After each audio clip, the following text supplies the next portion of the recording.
Hello and welcome to the video for Tuesday, November 3rd for animation. Let me go ahead and get you guys in from the waiting room and then we'll get going.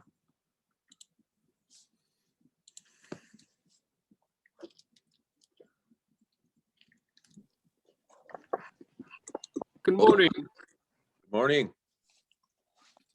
How you doing? Good morning. Doing fine. Yourself? Hi, Greg. Yeah. How you doing? Alive. Hey, Marco, I like your dragon. It kind of looks like Vlad's dragon thing. Did you draw that one? Yeah, I drew it. It's Anguirus from Godzilla. Oh, so he's one of the what do they call those monsters? Kaiju. Oh, yeah. Yeah, he's cool. Do you like all those old monster movies? Oh, I watch him front to back. Yeah. Yeah. And today is Godzilla's birthday, actually. How old is Hey. he turning? He's I thought it was 66. election day. Oh man, that what a trooper, man. Still doing these movies at the age of 76. He's 66. Well, 66, sorry. Who's doing the movies? Godzilla. Oh, yeah. Yeah, he's out there. What do you guys think of the new Godzilla? Do you like the whole electrical, power that he has and all that kind of stuff? Oh, I love it. When was Pretty it coming dope. out? Because when I watched him back in the day, he was just this guy in a rubber suit, marauding through toy cities, and now he's got like electrical powers and stuff. I think it's pretty cool. It is pretty cool. I like it too. I'm glad it's fun to watch Godzilla movies. I mean, there's nothing quite like it, right? He's just the king of the beast. Yeah. I don't know how King Kong's gonna fight him in the next movie. It's considering what happened in King of the Monsters. Oh, he's gonna lose. Oh god. It's not even a contest. It's not even a contest. I mean, they got to give Kong some superpowers. You know what I mean? Yeah. Oh my god, because in King of the Monsters, spoilers, he completely incinerates Ghidorah with a new power he has. And it was dope, but freaking Kong's gonna have no chance. All he has is 4 fingers. yes. His 5 fingers. What are you talking about? He's a gorilla. Oh yeah. Hey Blake, I like your avatar there. It looks really good. Thank you. He's It handsome. was meant for Thursday, but yeah. That's okay. We're allowing for a little lag time. Let's see. So Luna says she likes kung fu and old samurai films as well. Yeah. Very So cool. I'm a big fan of Gamera, the flying turtle. I've seen that too. I also love it. Yeah, that's awesome. I mean, Gamera. I love all that stuff. Let's see. Now, I have one student who just wrote to me and said that she's going to be in class, but she's going to a poll to vote right now. It's the only time she's able to. And what Yeah, remember kids vote. Yeah, what I want to tell you guys is, if any of you need to vote and you need to, cut out of class early or whatever to do that, you're more than welcome to. I definitely want to encourage you guys to vote. I can't tell you who to vote for. That's not, my job, but you should definitely consider voting. And if you need the time to leave class early, then please do. Vote Kanye. Okay. All right. And if you want to write in Gamera or Godzilla on the ballot, that's fine with me too. Nice. All right, let me put you guys in the attendance, and then we'll get going. EU. Gamera. Did you know the way, I read this on like Wikipedia, which means it has to be true, that the way that they created the original Godzilla screaming sound was they just moved a refrigerator across the floor. I can see that. I thought they did it like they got some like some sort of jelly and like rubbed it down a base. But I guess it could be either or. Yeah, I mean, there's different stories, and like if you watch a documentary about it, they're probably going to tell you the real thing. But I just read that somewhere, but it sounds about right. That kind of screeching. He's got such a great. It's so screech. iconic. It's Oh, such yeah. classic. It's like Tarzan. It's like a signature noise, just like Tarzan. Mhm.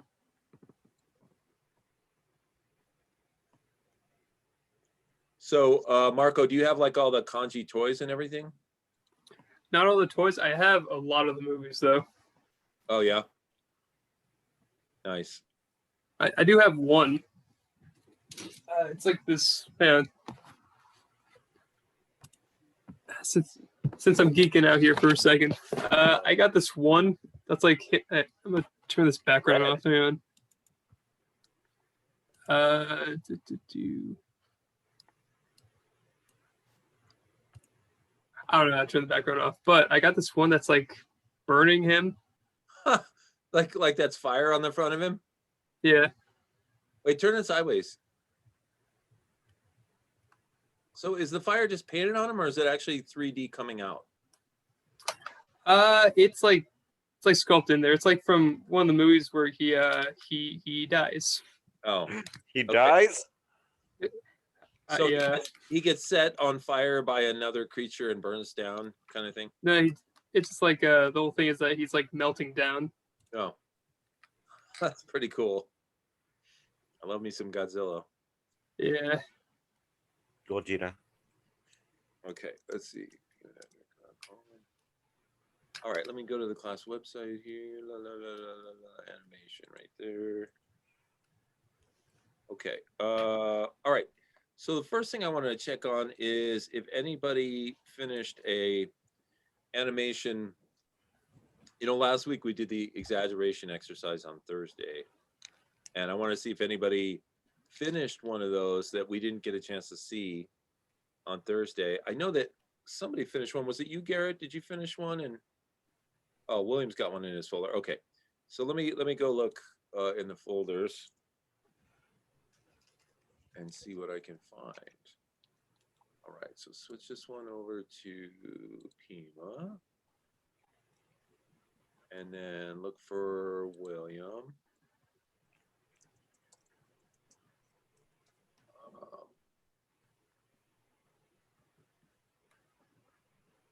Okay. Well, I got to go into Drive first. All right. Drive. Okay, William. Come on. Oh, DR176 William there. All right. All right, let me make this smaller so I can see everything. What is this? Close this. Okay, let me share my screen here. Right, and then, so, exaggeration, here it is.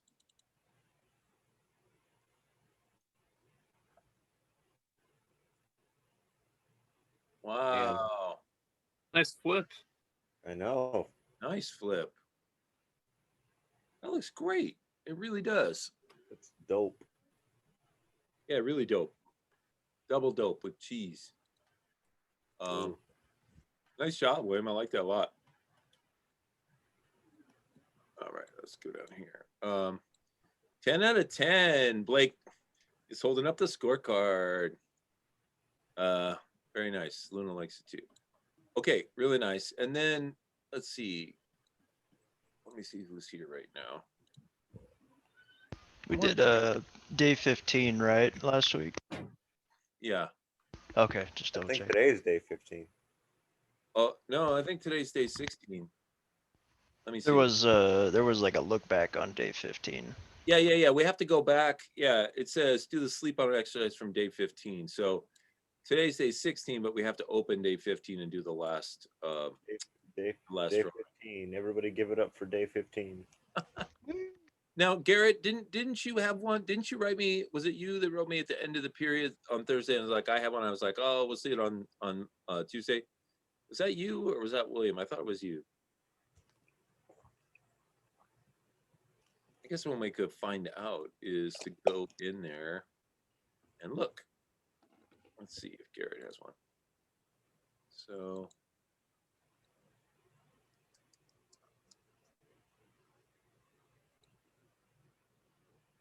I He think, said he oh, believes it it was was one of the cognitive Cobb. drawing files. Oh, there we go. Okay, so it was probably day 15. Oh, yeah, there we go. Oh, yeah, man, look at that. That looks so great. I can't even draw rectangles as well as he can. Maybe if I could, maybe my arms would look better, but those just look so great. Oh, I see what he did. This is clever.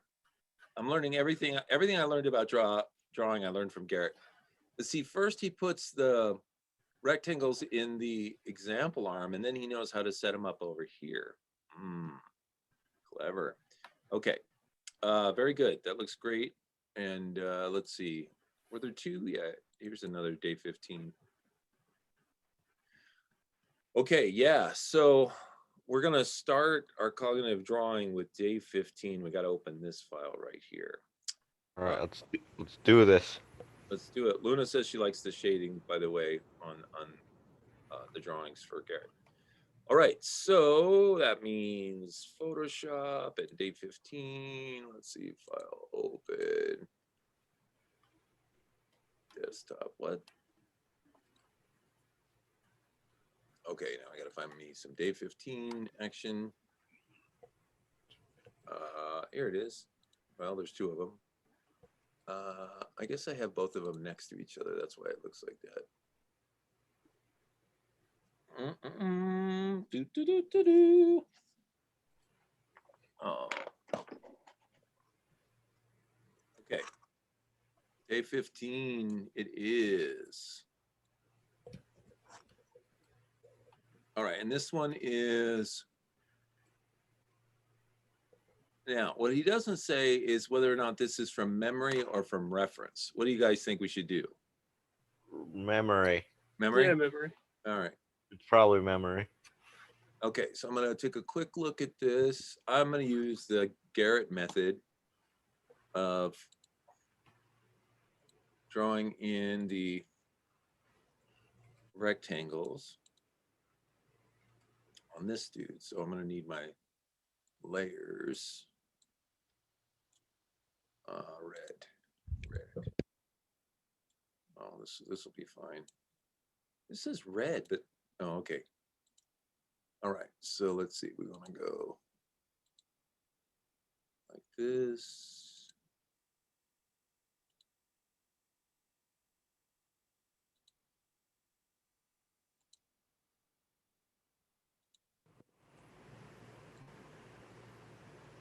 Maybe that's not right. Maybe we should just go along. My nose actually there.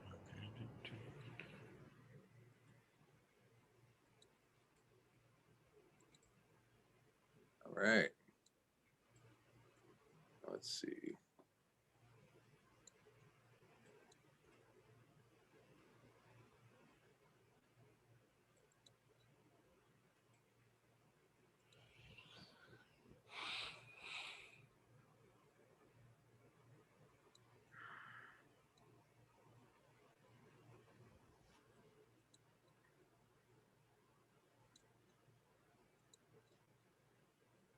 All right.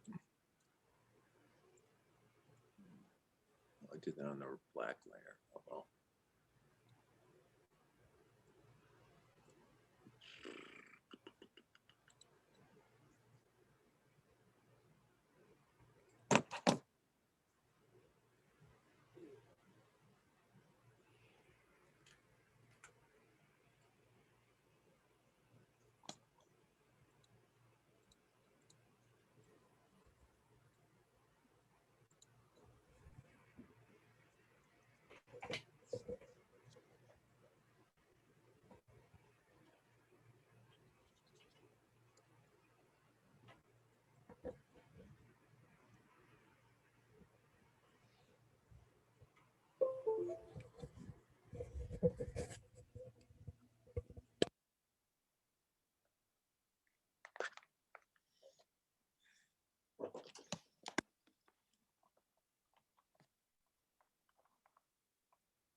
Well, I have to report that the Larson method of making rectangles works very well. I definitely, it's just a beautiful way to create a structure inside there and then get your lines right where they should be. So I'm definitely stuck on that method. Okay, and if you guys have created a drawing that you like, please upload it to the chat there and we'll take a look.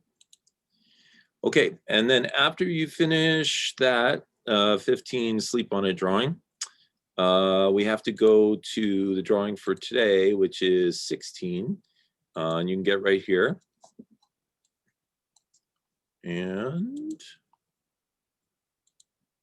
let's see.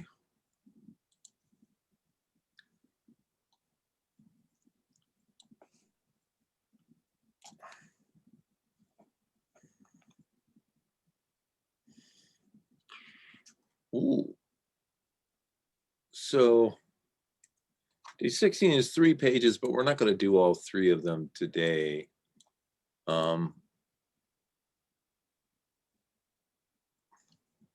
So day 16 has the first page, which is we're starting to look at the neck.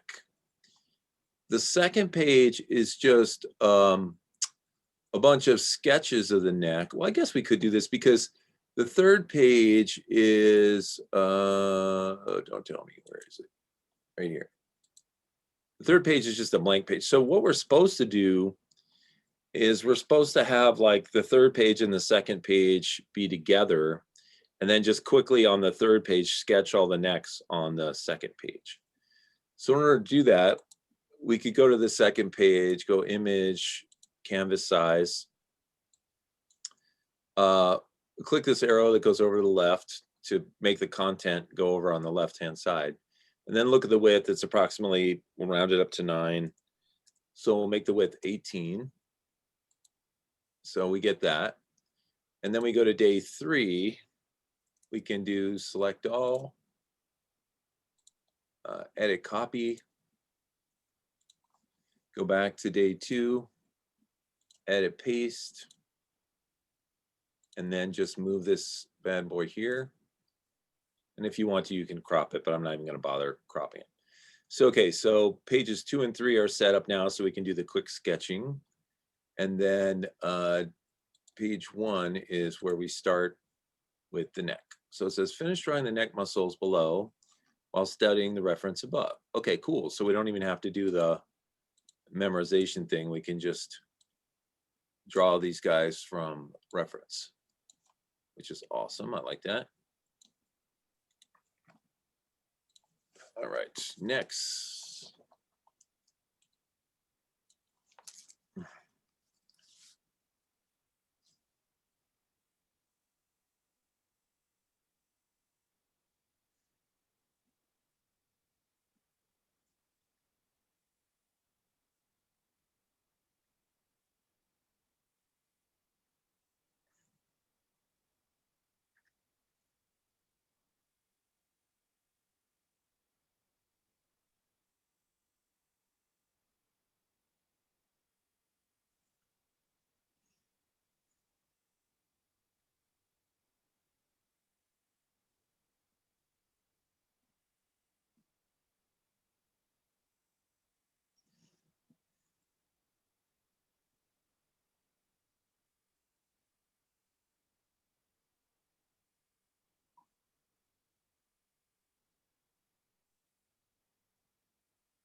Okay, so after you have the first page done with the two necks, then you can move on to the next page. You can widen it, and you could even just put a blank, white over here if you want.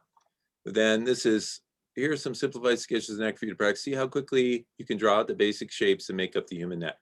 So this is not about, spending hours on each drawing. It's just about sketching out the geometry of the neck.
Okay, so it takes a while to get those little sketches done.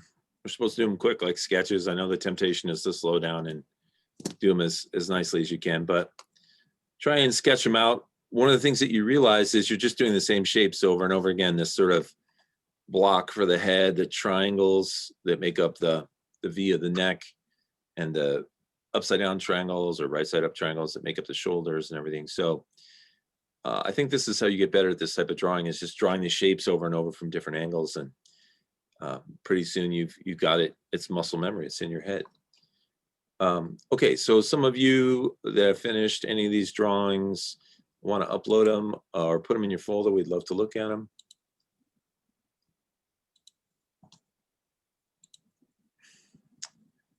And let's see. Looks like we got a couple from Marco. Take a look at these.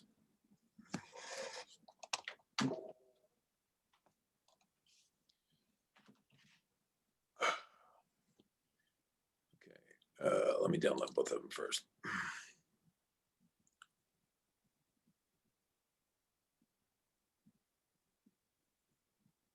Okay, so first of all, we have Marco's neck 2.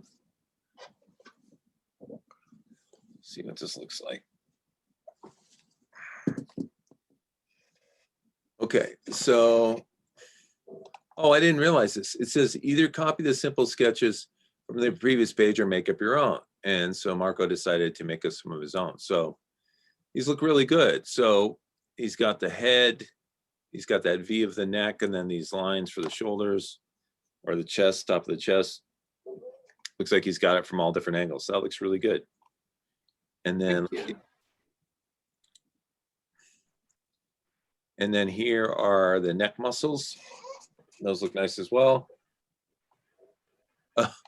Luna says cute face. That is a pretty cute face. Thank you. Nice. Those look good, Marco. I didn't realize that it said that.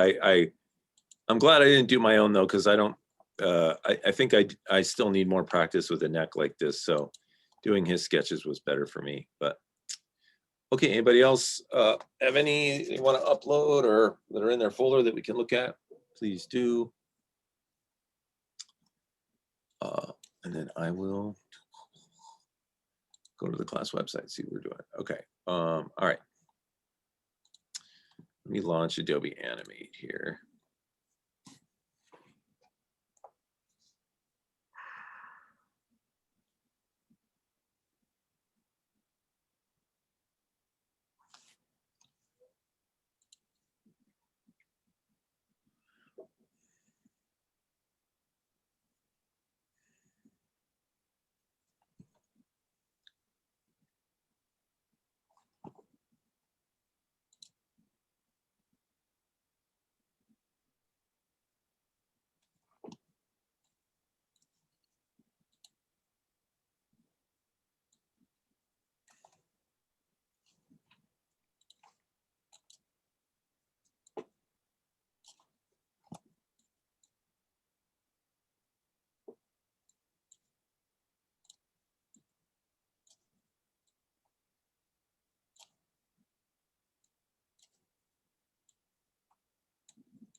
Man, this is the world's longest program. Okay, there we go. I mean, the interface is super wide. Okay, there we go. Oh, damn it. Okay. There we go. Okay, so it's November, so it's time to start working on our final animations for the class. So I realize not everybody is where they want to be. I had asked you guys to work towards a goal of getting everything prepared by the end of October. And I know some of you are probably still working on storyboards or animatics or whatever, but we're going to switch over to working on the actual animations so that you get them done in time, because we only have 6 weeks approximately. And of course, those are punctuated by things like the Veterans Day holiday, the Thanksgiving holiday, and finals. So, you know, there's less time than you think, and it's going to take longer than you realize to do these animations. So how do you start the process? Well, you know, theoretically, you have several things to work with. You have a script, you have a character that you developed, you have a background, or maybe several backgrounds. You possibly have a color palette that you've created for both the background and the character. If you've done all the steps that I listed on the webpage, then you've got a storyboard. And if you cut that storyboard up and put it into Adobe Animate, then you have an animatic. Now, the advantage of having done all that stuff, obviously, is you've kind of laid the foundation to build your animation on top of. Even to the extent of, like, if you have an animatic and you've got those pictures in Adobe Animate, then you can actually just sort of go a layer above them and start animating. You know, use those as sort of stock or static images that just kind of are in there for as long as the whole scene is supposed to take, you know, that one particular action, and then it changes to the next one, and that can be your guide as you go along. So let's see. Let me see. Who is somebody, because I can't remember off the top of my head. Let's see, Marco, do you have an actual animatic done, right? Yes, I do. Okay. Can I go check that out? Yeah, you're good. All right. All right. So we're gonna go to Marco. Working on the rough as we speak. Okay. Marco. All right. So we want something called animatic. Recover nerve. Anna. This looks like it. Let's drop down. Let's copy this one. All right. Download.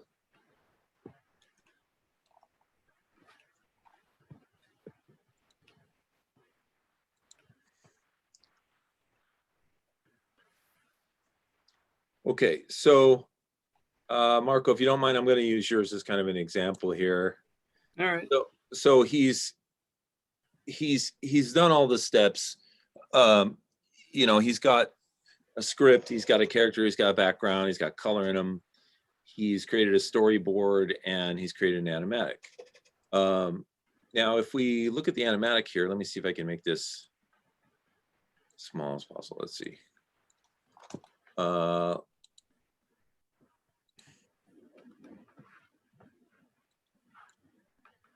Okay, so you can see how the animatic is literally just his storyboard.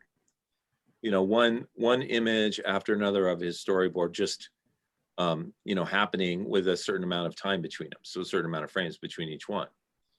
And he's even put numbers on them there. It's always good to number things. And I guess it's repeating right now, so we're seeing it again. But anyway, if you can even get yourself to this point, it will be extremely helpful when it comes time to animate. Because like I said, so he's got this first guy in here, and you can see that this first guy lasts, looks like 1 second. Yeah.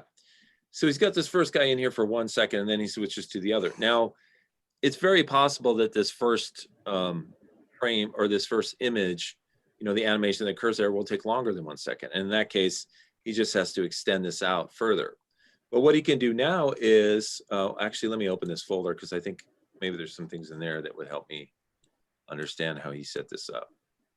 Yeah, here we go. So, you know, when you put one thing after another and you have them all be the same amount of time, you end up getting this stair-steppy pattern in Adobe Animate, because each one starts right after the other one is finished, and then it goes for the same amount of time, right? Now, you can set your animatic up like this, like I said, and then when you're doing your animation, if you're like, okay, well, this first picture of the guy actually takes 2 seconds, you can click on the thing that happens after that, and then everything else, and you can literally just drag them and click them and drag them and move them over. Let's see. I can't seem to get this damn thing. Let me see. That, I don't know why. Oh, I think I might just be able to highlight like this. Okay, he's got this huge thing, so I'm like, it's gonna take me like 10 minutes to get everything. Okay, but let's just, I'm not even doing this accurately, but let's just pretend for a second that I got all of his stuff that happens after this first frame. Well, then you can just click on it and drag it over to here. And now see this first frame, now it lasts 2 seconds, right? And so you've given yourself the time that you need to do the animation, right? And so now, you know, you can go up to the top layer here. I'm gonna close up this folder. I'll make a new layer and I'll just call this rough.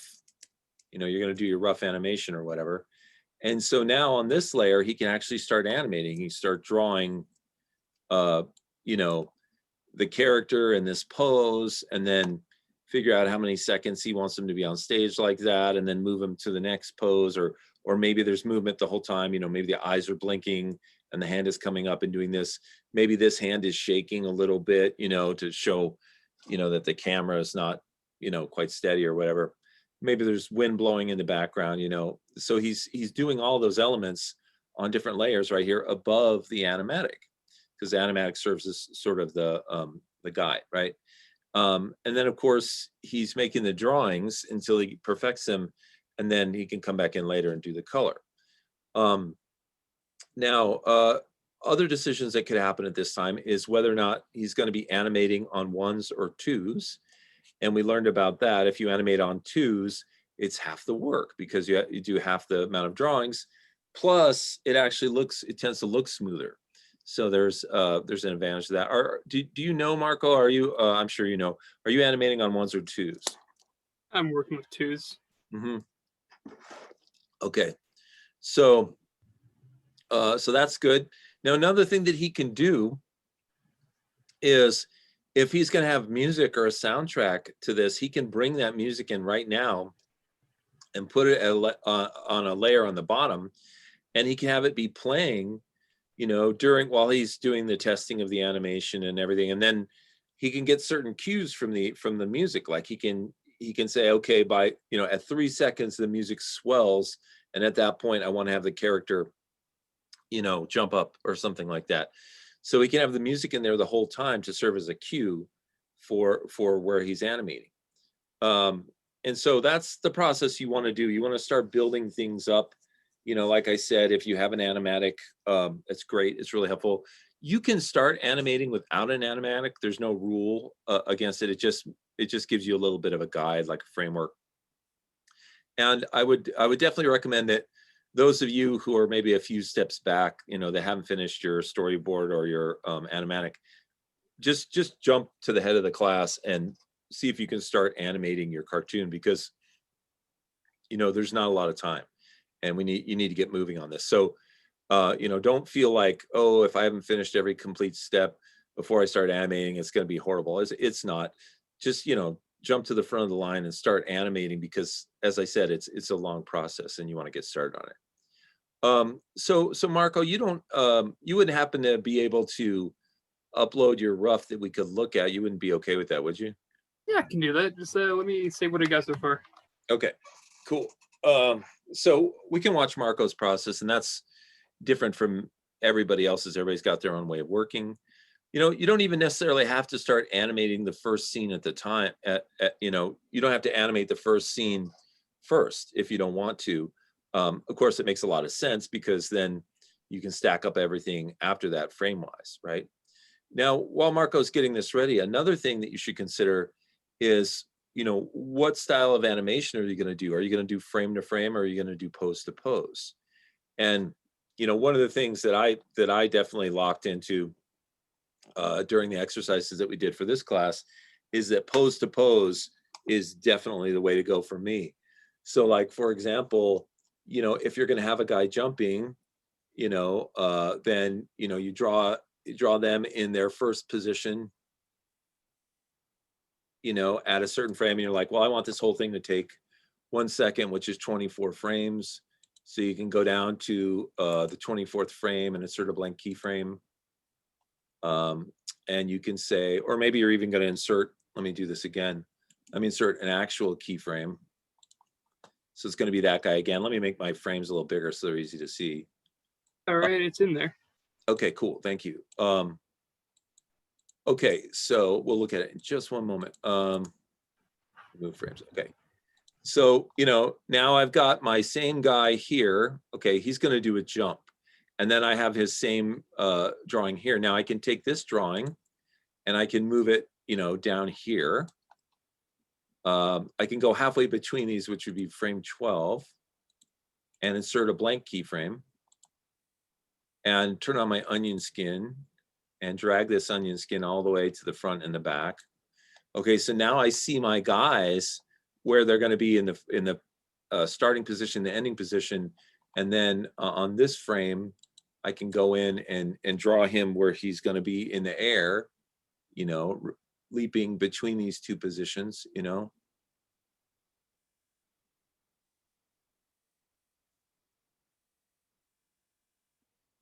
right? And if that's not quite in the place that I want it, I can move it, like he's not quite in the middle between these guys, but I can move it. If I want to angle it, I can click on my selection tool, my transform tool, and I can basically position all this stuff. Once again, another thing we learned about are arcs. And so if I want to, I can make a layer and I'll just call it arc. And I can make a, let's see.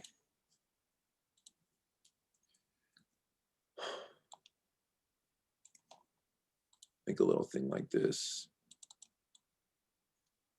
So I can make a little arc that's going to kind of show me, the leap that he's going to do and what it might look like.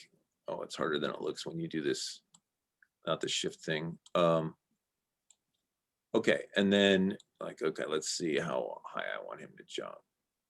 Okay, like this kind of thing. So, I might have this layer called arc and I might lock it down, and then I could go to this other layer that has this guy on it, and I could say, okay, if he's going to jump from there to there, maybe at this point he's going to be, at the top of the arc or something. I mean, who knows what kind of jump you want to do. He looks like Superman. He's just going to go straight horizontal, right? Yeah, so that's probably not too realistic. If you're jumping, you're really doing this kind of a thing. But anyway, so the advantage that this gives me pose to pose is beginning stage, the beginning keyframe, the ending keyframe, and then an in between. And then I can go about the process of doing all the frames in between. And, if there's too many empty frames here, I can delete some, and so on and so forth, right? And of course, I'm going to think about things like squash and stretch. He's going to squash down and then stretch up as he goes, just like a ball would as it's going through the air. And then also he's going to, squash and stretch at the end here. He's going to hit, he's going to squash down and stretch back up to normal. So, and we've done this type of animation exercise many times, but, this is how you can plan out all the actions of your character, and of course, a character is probably moving multiple things at the same time. So maybe their body's doing one thing, their hands doing another, their hair's doing another. There's other characters in the scene. You might remember to make their eyes blink occasionally so they look alive and things like that. So it's complicated. There's a lot going on. So, but this is how you can sort of think through and start the process of animating. Okay, so let's go look at Marco's. So, is it Nerve FLA? Yes, it is. Okay. Okay, so, apologies to Marco. We're just peeking in at a work in progress here. Yeah, no problem. And just to see his process. So, okay, so yeah, and actually this is great because he's showing something that is very similar to what I just described, which is he's got a rough here. So he's got a stick figure that is going to be making a jump, a leap over this river of lava.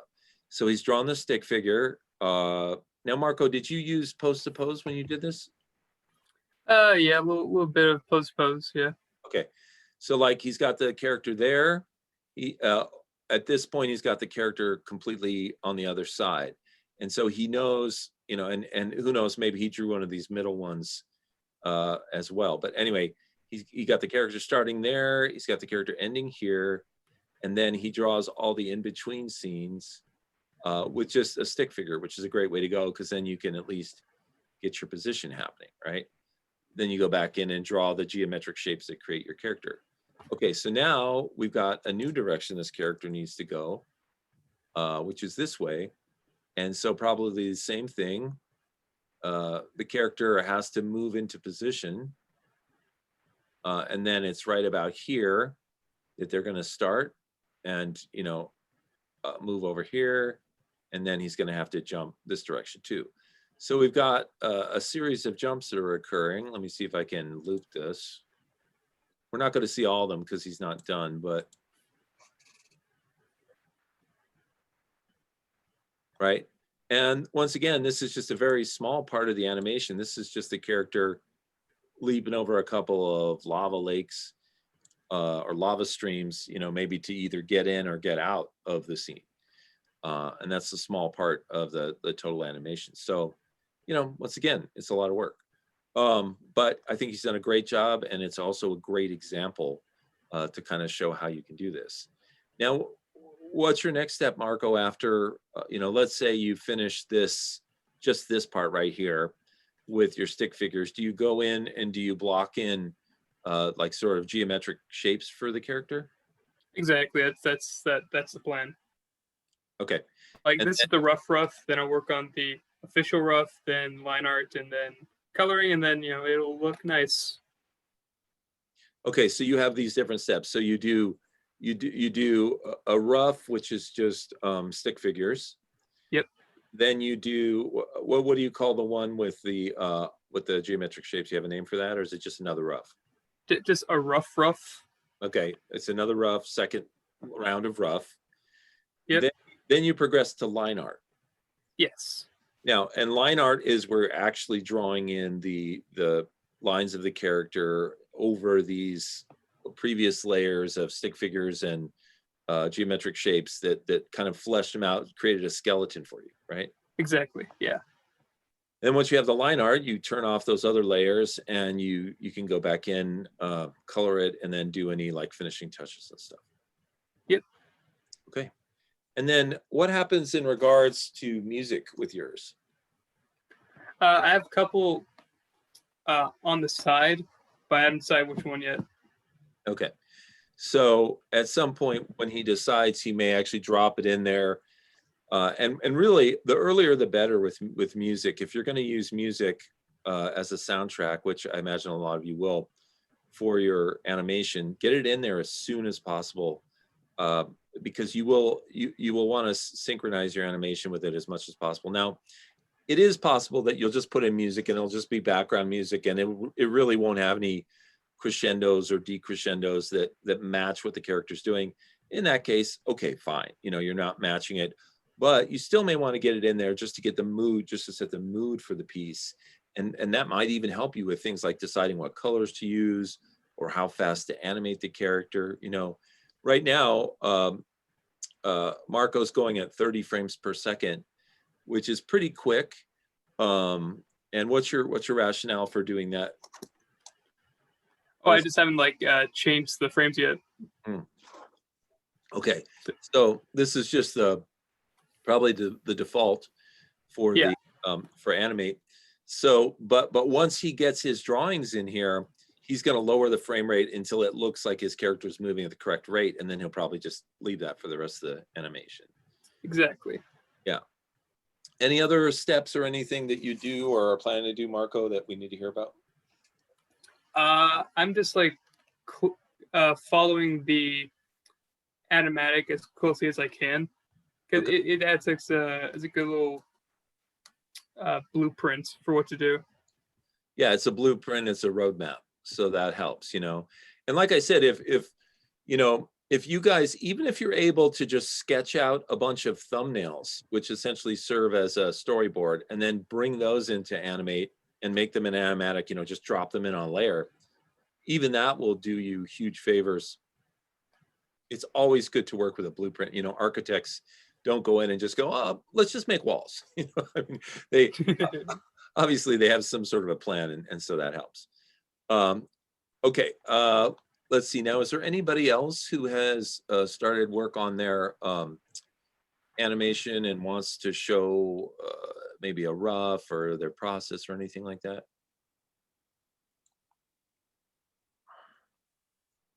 Okay. So let's see what some of these comments are. So John Drake says he started animating over the weekend, but he didn't get far because he had some health issues.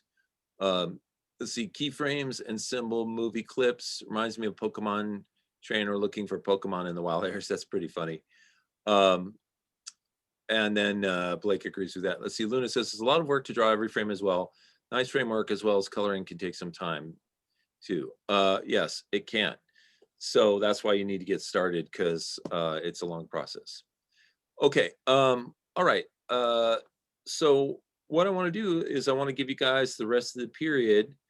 You know, we're still going to do things like cognitive drawings and exercises, you know, the 12 principles of animation stuff, but we're going to switch our focus more to you guys actually taking the time to work on your animations.